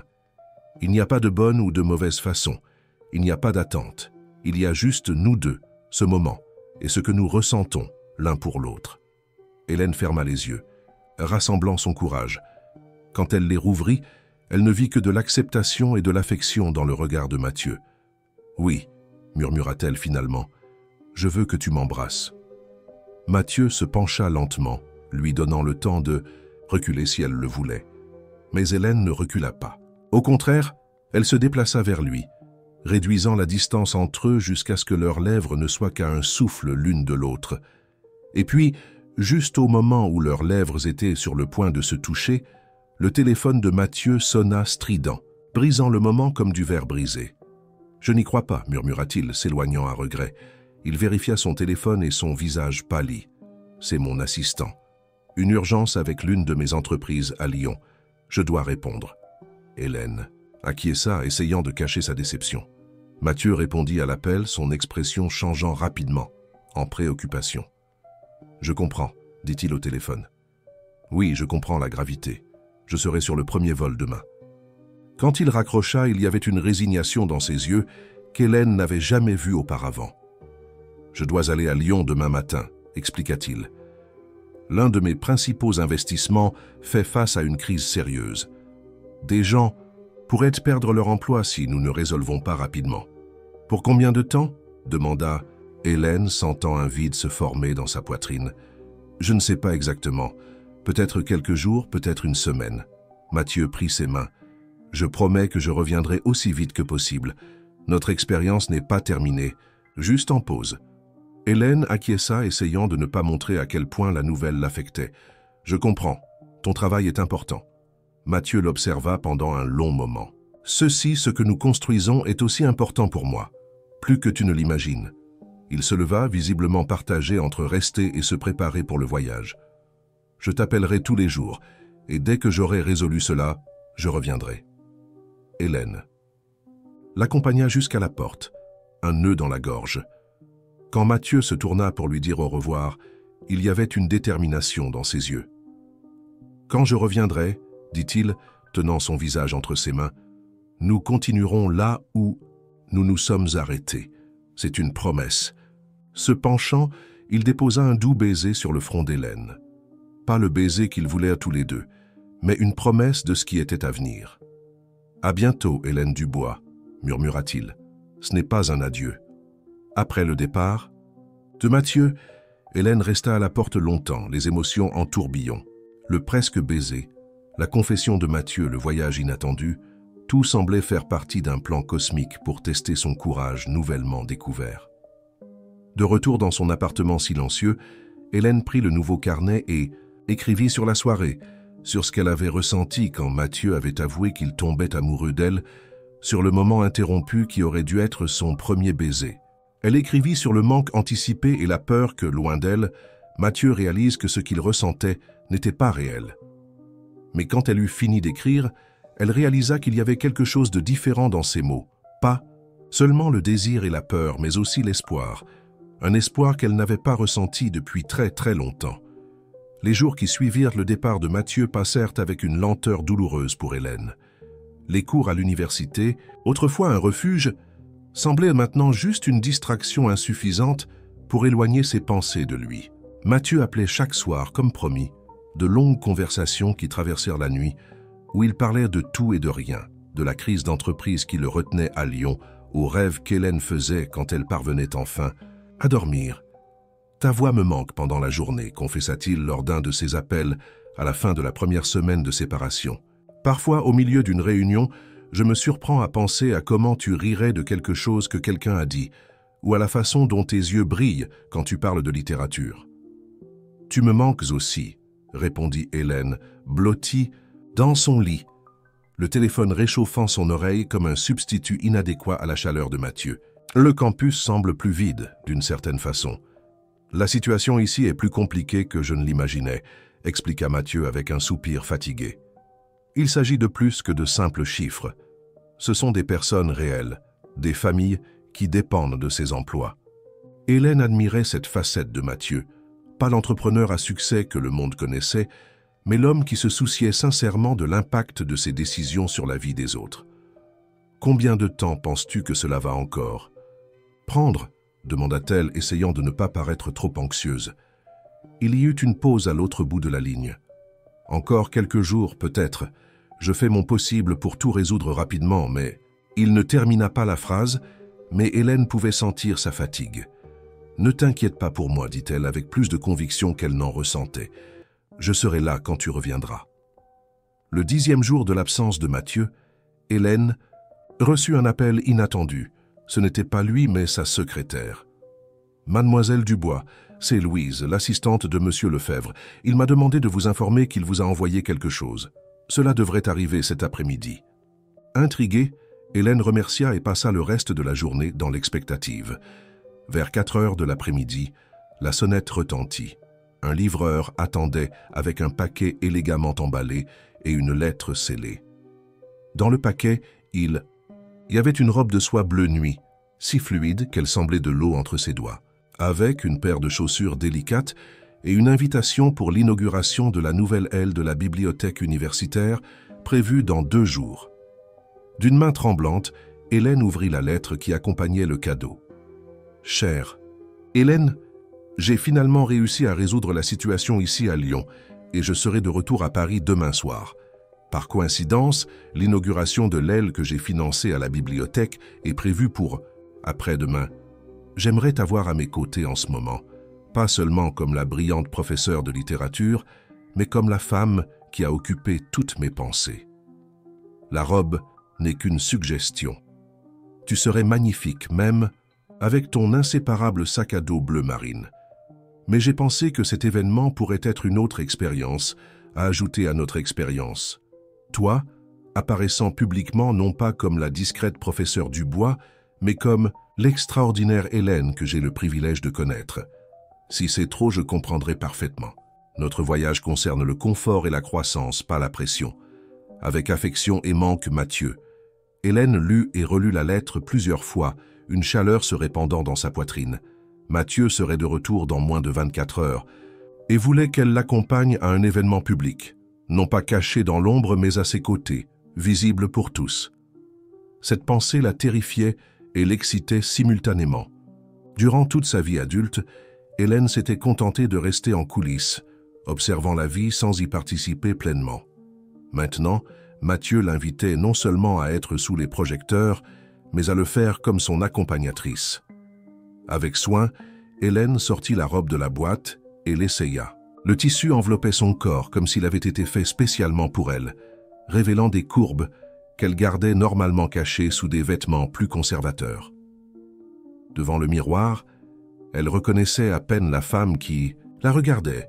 Il y avait une lumière dans ses yeux, une confiance subtile dans sa posture qui n'était pas là avant. Le jour de l'inauguration, Hélène était plus nerveuse qu'elle ne l'avait jamais été. Après un cours particulièrement distrait, elle rentra chez elle et passa plus de temps à se préparer qu'elle ne l'avait jamais fait. Elle prit un long bain, sécha ses cheveux avec soin, laissant les boucles naturelles détachées mais arrangées, et appliqua un léger maquillage qui mettait en valeur ses yeux. Quand elle mit finalement la robe bleue et chaussa les élégantes chaussures, elle se sentit comme une version différente d'elle-même. Pas un personnage faux, mais une Hélène qui avait toujours existé intérieurement et qui maintenant, enfin, avait la permission d'émerger. Elle regarda son fidèle, sac à dos bleu marine, se demandant si elle devait l'emporter. Il semblait inapproprié avec la robe élégante, mais elle se sentait étrangement vulnérable sans lui. Après un moment d'hésitation, elle décida de le laisser derrière, juste pour cette nuit. À sa place, elle prit un petit sac de soirée que sa mère lui avait offert des années auparavant et qu'elle n'avait jamais utilisé. À l'intérieur, elle mit seulement l'essentiel, ses clés, un rouge à lèvres et le petit poème qu'elle avait écrit la veille. Des mots qui exprimaient tout ce qu'elle ressentait pour Mathieu, tout ce qu'elle espérait avoir le courage de lui dire en personne. À 7 heures précises, la sonnette retentit. Hélène respira profondément, essayant de calmer son cœur qui battait à tout rompre, et ouvrit la porte. Mathieu était là, élégant dans un costume sombre, plus bronzé qu'elle ne s'en souvenait, ses yeux brillant d'une manière qui fit faire un bond à son estomac. Pendant un moment, ils se regardèrent simplement, absorbant la présence l'un de l'autre après ces jours de séparation. « Hélène, » murmura-t-il finalement, sa voix chargée d'émotion, « tu es absolument éblouissante. Tu n'es pas mal. »« Non plus, » répondit-elle avec un sourire timide, se surprenant par sa propre audace. Mathieu sourit, tendant la main pour toucher légèrement son visage, comme s'il avait besoin de s'assurer qu'elle était réelle. « Tu m'as tellement manqué, » avoua-t-il. Chaque jour loin de toi semblait une éternité. Avant qu'Hélène ne puisse répondre, il se pencha et l'embrassa doucement sur la joue, ses lèvres s'attardant un peu plus longtemps que nécessaire. « On y va ?» demanda-t-il, lui offrant son bras. Dans la voiture en direction de l'université, ils discutèrent comme s'ils ne s'étaient pas parlé tous les jours au téléphone, affamés de la présence l'un de l'autre. Mathieu raconta les détails de la crise d'entreprise qu'il avait réussi à résoudre, sauvant des centaines d'emplois, et Hélène parla de comment elle avait continué à écrire dans le carnet qu'il lui avait offert, documentant ses journées sans lui. « J'ai apporté quelque chose pour toi, dit Mathieu lorsqu'ils se garèrent près de la bibliothèque. Il sortit de la poche intérieure de sa veste une petite boîte en velours. Hélène l'ouvrit avec curiosité. À l'intérieur se trouvait une délicate broche en argent, en forme de livre ouvert, avec une minuscule plume d'écrivain posée dessus. « C'est vintage, des années 30, expliqua Mathieu. Elle a appartenu à une poétesse française. J'ai pensé qu'elle tirait bien. C'est magnifique, répondit Hélène, sincèrement touchée par ce cadeau qui reflétait si parfaitement son amour des mots. Mathieu prit la broche et l'épingla soigneusement au décolleté de sa robe.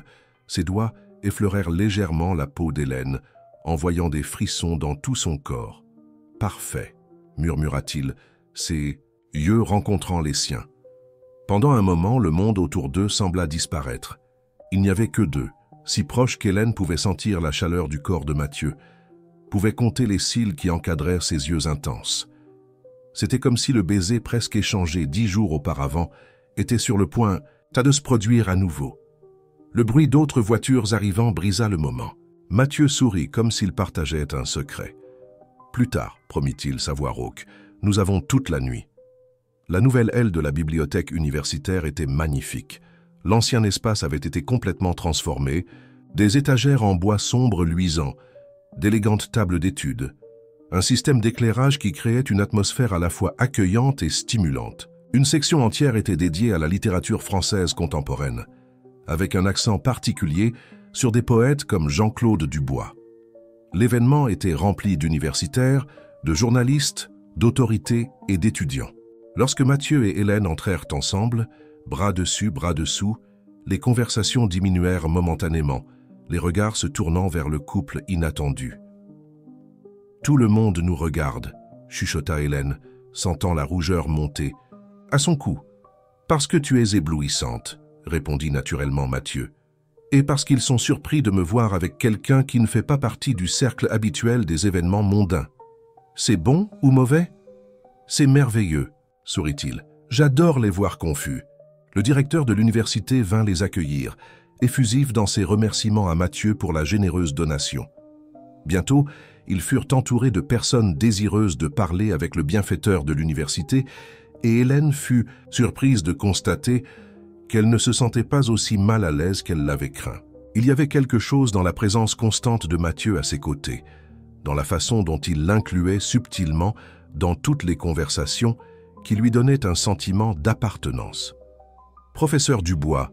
s'exclama Daniel, s'approchant avec des yeux écarquillés, qui allèrent de la robe élégante d'Hélène à la main de Mathieu, qui reposait légèrement au bas de son dos. « Vous êtes différente, et je vois que vous connaissez bien Monsieur Lefebvre. » Il y avait une curiosité à peine dissimulée dans son ton, et Hélène sentit l'ancienne impulsion de se rétracter, de nier toute signification plus profonde. Mais alors elle sentit la main de Mathieu serrer doucement sa taille, un geste silencieux de soutien. « Oui, » répondit Hélène, avec une assurance qui la surprit elle-même. « Nous avons appris à nous connaître ces dernières semaines. » Daniel haussa les sourcils, voulant clairement plus de détails, mais à ce moment, le directeur demanda l'attention de tous pour le discours officiel. Mathieu fut appelé sur la petite estrade improvisée pour dire quelques mots. Hélène l'observa avec fierté, tandis qu'il parlait de l'importance de la littérature, de la façon dont les livres avaient changé sa vie lorsqu'il n'était qu'un adolescent à Versailles, et de la façon dont il espérait que cet espace pourrait faire de même pour les nouvelles générations. « Et j'aimerais dédier cette aile spécialement au poète Jean-Claude Dubois », conclut Mathieu, ses yeux trouvant ceux d'Hélène dans la foule, dont les mots m'ont montré il y a des années qu'il existe de la beauté même dans le silence et la solitude, et à sa fille, la professeure Hélène Dubois, qui porte son héritage non seulement à travers son brillant travail académique, mais à travers sa propre poésie, que le monde aura un jour, je l'espère, le privilège de connaître. Des larmes vinrent aux yeux d'Hélène. Elle n'avait jamais imaginé entendre le nom de son père ainsi honoré, jamais rêvé que sa propre écriture secrète puisse être mentionnée avec une telle admiration. Les applaudissements qui suivirent étaient pour Mathieu, elle le savait, mais d'une certaine façon, ils semblaient être aussi pour son père, pour elle-même, pour tous les mots qu'ils avaient écrits dans l'ombre, sans attente de reconnaissance. Lorsque Mathieu revint à ses côtés, Hélène ne put contenir son émotion. « Merci », murmura-t-elle, la voix étranglée. « Pour ce que tu as dit sur mon père, sur moi. Mathieu sourit, ce sourire qui semblait réservé uniquement à elle. J'ai simplement dit la vérité. La cérémonie formelle fit place à un cocktail, et tandis qu'il circulait dans l'espace, Hélène fut surprise de constater que beaucoup de gens voulèrent lui parler. Pas seulement au sujet de Mathieu, mais sur son travail, sur les poèmes de son père, sur son projet d'extension littéraire. C'était comme si, en se permettant d'être vue, elle avait ouvert une porte vers des connexions qu'elle avait toujours désirées mais jamais crues possibles. « Comment te sens-tu » demanda discrètement Mathieu, durant un rare moment où ils se retrouvèrent, seuls près d'une étagère de livres rares. « Étrangement bien, confessa Hélène, effrayée mais d'une bonne façon, comme si je participais enfin à ma propre vie, au lieu de simplement l'observer passer. C'est exactement ce que notre expérience devait apporter, répondit-il avec un sourire satisfait. De nouvelles expériences, de nouveaux sentiments, une nouvelle perspective. Hélène acquiesça, rassemblant son courage pour ce qu'elle voulait dire ensuite. Mathieu, durant ces jours où tu étais absent, j'ai réalisé quelque chose d'important. Quoi? Tess demanda-t-il doucement, ses yeux fixés sur les siens. J'ai réalisé que je ne veux plus reporter la vie. Je ne veux plus garder des expériences dans un sac à dos, comme des souvenirs de choses que je n'ai jamais vécues. Hélène respira profondément. Surtout, je ne veux plus reporter ce que je ressens pour toi. Les yeux de Mathieu s'adoucirent, une émotion profonde y transparaissant. Hélène, Mademoiselle Dubois. La voix du directeur coupa le moment. Pardonnez-moi l'interruption, mais il y a quelqu'un qui aimerait beaucoup vous rencontrer. Hélène réprima un soupir de frustration, tandis que le directeur présentait un éditeur intéressé par son travail sur les poètes français contemporains. La conversation qui suivit aurait été, à tout autre moment, extrêmement excitante pour Hélène, une possibilité réelle de publier un livre sur son sujet de recherche, incluant un chapitre substantiel sur l'œuvre de son père. Mais, tandis qu'ils discutaient des détails, Hélène ne pouvait s'empêcher de jeter des regards à Mathieu, qui conversait avec un groupe de professeurs de l'autre côté de la salle. Il y avait tant de choses qu'elle voulait lui dire, tant de choses qu'elle voulait ressentir. La soirée avança entre conversation, toast et l'admiration collective du nouvel espace. Quand finalement les derniers invités commencèrent à se disperser, Hélène se sentait simultanément épuisée et étrangement énergisée, comme si chaque cellule de son corps vibrait à une nouvelle fréquence. « Prête à partir ?» demanda Mathieu, s'approchant avec 2 coupes de champagne. « J'ai pensé que nous pourrions trinquer en privé au succès de la soirée et à la poursuite de notre expérience. » Il y avait une promesse dans sa voix qui fit accélérer le cœur d'Hélène. Elle accepta la coupe, ses doigts frôlant intentionnellement les siens. « Où allons-nous » demanda-t-elle. « J'ai un endroit en tête » répondit Mathieu avec un sourire mystérieux. « Si tu me fais confiance. » Hélène sourit, se sentant plus légère et plus courageuse qu'elle ne s'était jamais sentie. « Je te fais confiance. » Tandis qu'ils sortaient ensemble de la bibliothèque, sous le ciel étoilé de Paris, Hélène réalisa qu'elle avait laissé derrière elle plus que son sac à dos ce soir-là. Elle avait également laissé ses peurs, ses hésitations, sa tendance à observer la vie plutôt que de la vivre pleinement. Et ce qu'elle avait trouvé à la place était quelque chose de bien plus précieux, la promesse d'expériences réelles, d'émotions authentiques et d'un homme qui semblait voir et valoriser chaque partie d'elle, même celle qu'elle avait toujours essayé de cacher. La voiture de Mathieu serpentait dans les rues du Paris nocturne, montant les courbes qui menaient à Montmartre. Hélène observait les lumières de la ville qui s'étendaient en dessous comme des constellations terrestres, ressentant un mélange d'excitation et de sérénité. Sa robe bleu nuit semblait refléter le ciel au-dessus et la broche en forme de livre que Mathieu lui avait offerte brillait doucement à la lumière du tableau de bord. « Où allons-nous exactement ?»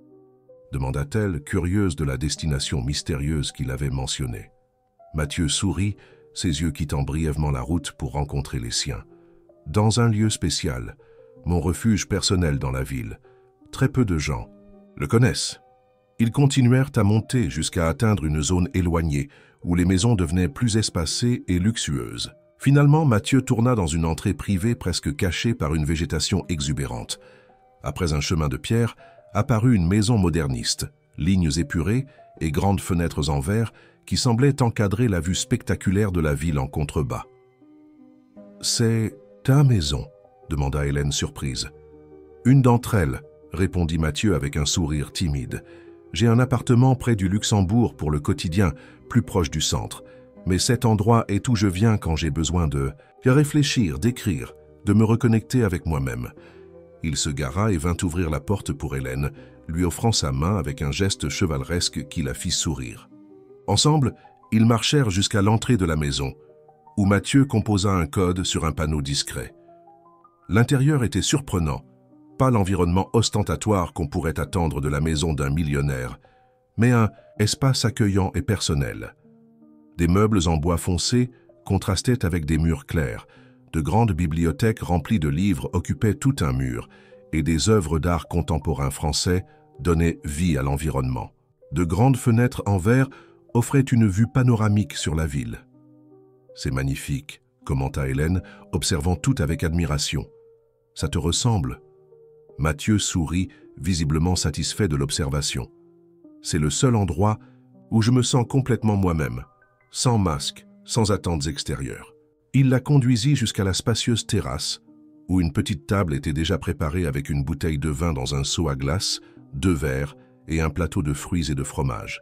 Des lumières douces éclairèrent l'espace et, à la ville entière, semblait s'étendre à leurs pieds, un tapis de lumière scintillante sous le ciel étoilé. « Tu as tout planifié », constata Hélène, touchée par l'attention. « J'espérais que tu accepterais de venir ici après l'événement. » Admit Mathieu, servant le vin dans 2 verres. « Je voulais un endroit où nous pourrions être vraiment seuls, sans interruption. » Il tendit un verre à Hélène et leva le sien. « À nous, à notre expérience, et à toutes les possibilités qu'elle nous a apportées. » Hélène toucha son verre au sien, le tintement du cristal résonnant dans la nuit. « À nous !» répéta-t-elle, sentant le poids de ces simples mots. Ils s'assirent côte à côte sur une confortable chaise longue, contemplant la vue. Pendant quelques instants, ils savourèrent simplement le vin en silence, un silence confortable qui portait des promesses non prononcées. « Tu allais me dire quelque chose » dit finalement Mathieu, se tournant pour la regarder. « À la bibliothèque, avant que nous soyons interrompus. » Hélène sentit son cœur s'accélérer. Ici, loin des regards curieux et des conventions sociales, il semblait plus facile d'être honnête sur ses sentiments. « J'ai dit que j'avais réalisé quelque chose. Pendant ton absence, » commença-t-elle, trouvant du courage dans le regard attentif de Mathieu. « J'ai réalisé que je ne veux plus reporter la vie, que je ne veux plus continuer à garder des expériences non vécues dans mon sac à dos. »« Et que veux-tu, Hélène ?» demanda doucement Mathieu, ses yeux ne quittant jamais les siens. Hélène respira profondément. « Je veux vivre, je veux ressentir, je te veux, toi. » Les derniers mots sortirent presque comme un murmure, mais l'impact qu'ils eurent fut immédiat. Les yeux de Mathieu s'adoucirent, un lent sourire se répandant sur son visage. « Je te veux aussi, Hélène, » répondit-il, sa voix basse et intense, d'une façon dont je n'ai jamais voulu personne auparavant. Pas seulement physiquement, mais complètement. Je veux connaître chaque pensée, chaque rêve, chaque peur. Je veux me réveiller à tes côtés et découvrir toutes les petites choses qui font de toi ce que tu es. » Hélène sentit les larmes se former dans ses yeux, non pas de tristesse, mais d'un bonheur si intense qu'il frôlait la douleur. « J'ai tellement peur, » confessa-t-elle, sa voix tremblante, « de ne pas être suffisante, de te décevoir, de ne pas savoir comment. » Mathieu posa doucement un doigt sur ses lèvres, faisant taire ses peurs. « Tu ne pourrais jamais me décevoir, » dit-il avec conviction. « Il n'y a pas de règle pour cela, Hélène. Il n'y a pas de bonne ou de mauvaise façon de ressentir, d'aimer. Il y a seulement ce qui est vrai pour nous. » Amour. Le mot flotta entre eux, non prononcé directement, mais présent néanmoins. Hélène sentit son cœur s'expanser dans sa poitrine. Mathieu posa son verre et prit les mains d'Hélène entre les siennes. « Depuis que je t'ai rencontré, quelque chose a changé en moi. C'est comme si j'avais été endormi et que je m'étais enfin réveillé à ce qui compte vraiment. Ton honnêteté, ta profondeur, même tes insécurités, tout cela me donne envie d'être une meilleure personne, plus vraie. Tu me fais me sentir courageuse, » répondit Hélène, serrant ses mains. « Comme si je pouvais peut-être être plus que ce que j'ai toujours cru être. »« Tu es plus, » affirma Mathieu avec conviction, « beaucoup plus. Et j'aimerais passer le reste de ma vie à découvrir chaque facette de qui tu es. Le reste de la vie. Les mots résonnèrent aux oreilles d'Hélène, apportant avec eux une certitude qu'elle n'avait jamais ressentie auparavant. Cet homme, qui était entré dans sa vie de façon si inattendue, était devenu essentiel pour elle d'une manière que même ses livres les plus aimés n'avaient jamais été. Mathieu lâcha ses mains uniquement pour pouvoir toucher son visage, ses doigts traçant doucement la courbe de sa joue, descendant pour dessiner ses lèvres. Hélène sentit un frisson parcourir tout son corps. « Puis-je t'embrasser maintenant ?» demanda-t-il, sa voix presque un murmure. Sans interruption cette fois? Hélène acquiesça, incapable de trouver des mots. Son cœur battait si fort qu'elle était sûre que Mathieu pouvait l'entendre. Lentement, lui donnant le temps de reculer si elle le voulait, Mathieu se pencha. Ses lèvres trouvèrent les siennes avec une douceur infinie, juste un contact au début, comme s'il testait les os. Hélène ferma les yeux, se laissant emporter par la sensation, la douceur de ses lèvres, la chaleur de sa proximité, le léger parfum de son eau de Cologne. Quand il commença à s'éloigner, Hélène se surprit elle-même en suivant le mouvement, ne voulant pas que le baiser se termine. Mathieu sourit contre ses lèvres et l'embrassa à nouveau, cette fois avec plus de fermeté, une main tenant doucement sa nuque, l'autre trouvant sa taille. Le monde autour d'Hélène sembla disparaître. Il n'y avait que Mathieu, ses lèvres, ses mains, la chaleur de son corps près du sien. Le baiser s'approfondit naturellement, sans hâte, une exploration mutuelle qui parlait de désir, mais aussi de quelque chose de plus profond, plus durable. Quand ils se séparèrent enfin, tous, deux étaient essoufflés. Mathieu appuya son front contre le sien, ses yeux fermés comme s'il absorbait complètement le moment. « Ça valait l'attente », murmura-t-il, un sourire dans sa voix. Hélène sourit aussi, un bonheur presque douloureux s'épanouissant dans sa poitrine. « Oui », acquiesça-t-elle, surprise de combien cela avait été naturel, combien cela avait semblé juste. Ça valait chaque seconde. Mathieu s'éloigna juste assez pour pouvoir la regarder dans les yeux. Ce qu'Hélène y vit fit bondir son cœur, pas seulement du désir, mais une tendresse, une admiration que personne n'avait jamais montrée pour elle. « Tu es extraordinaire, Hélène Dubois », dit-il, caressant son visage comme s'il était quelque chose de précieux. « Et je suis irrémédiablement amoureux de toi. » Ces mots, dits ainsi sans détour, firent venir des larmes aux yeux d'Hélène, des larmes de joie, de soulagement, d'un amour qui avait grandi silencieusement en elle et qui maintenant débordait. « Je suis aussi amoureuse de toi », confessa-t-elle, la voix étranglée. « Je crois que depuis le premier moment à la librairie, quand tu as reconnu le symbole sur mon sac. » Mathieu sourit, séchant doucement une larme qui coulait sur sa joue. « Le destin », murmura-t-il. « Ou peut-être la poésie. Après tout, c'est à travers les mots de ton père que nous avons été connectés, bien avant de nous rencontrer. » Hélène n'avait jamais cru au destin, mais maintenant, dans les bras de cet homme qui semblait la connaître mieux que quiconque ne l'avait jamais connue, elle commençait à reconsidérer. Peut-être y avait-il des forces dans l'univers qui travaillaient de façon mystérieuse, entrelaçant des vies qui étaient destinées à se rencontrer. « J'ai quelque chose pour toi », dit-elle soudainement, se souvenant du poème qu'elle avait écrit et gardé dans son petit sac. « Quelque chose que j'ai écrit. » Elle s'éloigna doucement pour prendre le sac qu'elle avait laissé sur la table. De l'intérieur, elle sortit le papier soigneusement plié. « C'est un poème », expliqua-t-elle, se sentant à la fois vulnérable et confiante. « Sur toi, sur nous. » Elle tendit le papier à Mathieu, qui le prit avec révérence, comme s'il s'agissait d'un objet sacré. Tandis qu'il lisait, Hélène observait son visage, voyant chaque émotion passer dans ses yeux, surprise, émotion, amour. Quand il eut terminé, Mathieu la regarda avec tant d'intensité qu'Hélène eut l'impression qu'il pouvait voir son âme. « C'est le cadeau le plus précieux que j'ai jamais reçu », dit-il, pliant soigneusement le papier et le plaçant dans la poche intérieure de sa veste près du cœur. « Je le garderai pour toujours. » Il l'attira à nouveau dans ses bras, l'embrassant encore, cette fois avec plus d'urgence, plus de passion. Hélène répondit avec une ferveur égale, ses mains trouvant ses cheveux, son corps se pressant contre le sien, comme si elle voulait éliminer tout espace entre eux.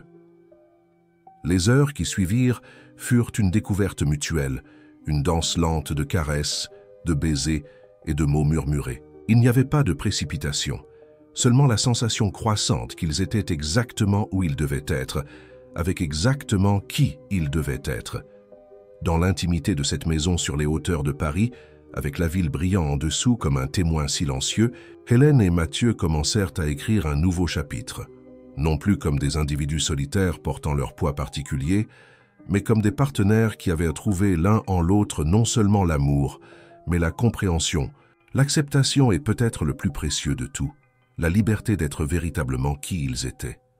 Quand le soleil commença à poindre à l'horizon, teintant le ciel de nuances roses et orangées, Fiat est encore sur la terrasse, maintenant enveloppé dans une couverture douce, observant l'éveil de la ville. Hélène, blottie dans les bras de Mathieu, ressentait une paix qu'elle n'avait jamais expérimentée auparavant. « À quoi penses-tu » demanda-t-il doucement, déposant un baiser sur ses cheveux. « À combien la vie peut changer complètement en si peu de temps » répondit-elle, entrelaçant ses doigts aux siens. « Il y a 1 mois, j'étais une femme qui n'avait jamais embrassé personne, qui gardait des expériences non vécues dans un sac à dos, qui observait la vie passer sans vraiment y participer. Et maintenant, encouragea Mathieu quand elle hésita. Hélène se tourna pour lui faire face, la lumière de l'aube éclairant son visage. Maintenant, je suis une femme qui sait ce que c'est d'aimer et d'être aimée. Qui n'a plus peur de vivre pleinement. Qui comprend enfin ce que mon père voulait dire dans l'un de ses poèmes, que le véritable foyer n'est pas un lieu, mais une personne qui nous fait sentir que nous appartenons. Mathieu sourit, ses yeux reflétant la même émotion qu'elle ressentait. Notre expérience d'1 mois sans secret a été un succès alors. Le plus grand succès de ma vie, répondit Hélène, se penchant pour l'embrasser doucement, bien que j'espère qu'elle ne se terminera pas après 1 mois. Jamais, promit Mathieu, tenant son visage entre ses mains. Ce que nous avons commencé, ici n'est que le début, Hélène. Nous avons toute une vie devant nous, des livres à lire ensemble, des lieux à explorer, des expériences à vivre, plus stockées dans un sac à dos, mais pleinement vécues, côte à côte. Hélène sourit, se sentant légère comme jamais auparavant. Le sac à dos bleu marine qu'elle avait porté si longtemps, tant littéralement que métaphoriquement, n'était plus un poids, mais un rappel du chemin parcouru, des barrières surmontées. « Sais-tu ce qui me rend le plus heureuse ?» demanda-t-elle, traçant le contour du visage de Mathieu du bout des doigts. « Quoi ? Que j'ai enfin trouvé quelqu'un qui non seulement accepte toutes mes facettes, les courageuses et les peureuses, les confiantes et les insécures, mais qui les valorise également, qui voit de la beauté même dans mes imperfections. » Mathieu embrassa la paume de sa main. « Ce ne sont pas des imperfections, Hélène. Ce sont les marques qui font de toi qui tu es, et j'aime chacune d'entre elles. » Tandis que le soleil montait à l'horizon, baignant Paris dans une lumière dorée, Hélène Dubois savait avec une certitude absolue qu'elle avait enfin trouvé sa place dans le monde. Non pas dans un appartement solitaire avec des étagères pleines de livres, non pas dans des salles de classe où elle se cachait derrière la connaissance académique, mais dans les bras de cet homme qui avait vu à travers toutes ses couches de protection et aimé ce qu'il avait trouvé. Et si la vie était une histoire que chacun écrivait pour soi-même, alors celle-ci, l'histoire d'une femme qui n'avait jamais embrassé personne, et d'un homme qui n'avait jamais été véritablement aimé, se trouvant l'un l'autre exactement ce qu'ils avaient toujours cherché, était la plus belle qu'elle aurait pu imaginer. Ce matin-là, tandis que la ville s'éveillait en dessous d'eux, Hélène et Mathieu commencèrent à écrire ensemble non seulement un nouveau chapitre, mais une histoire entière. Une histoire de courage, de vulnérabilité, et par-dessus tout, de l'amour profond qui n'est possible que lorsque nous nous permettons d'être complètement vus, complètement connus, complètement aimés pour ce que nous sommes vraiment. Plus vous commentez et partagez,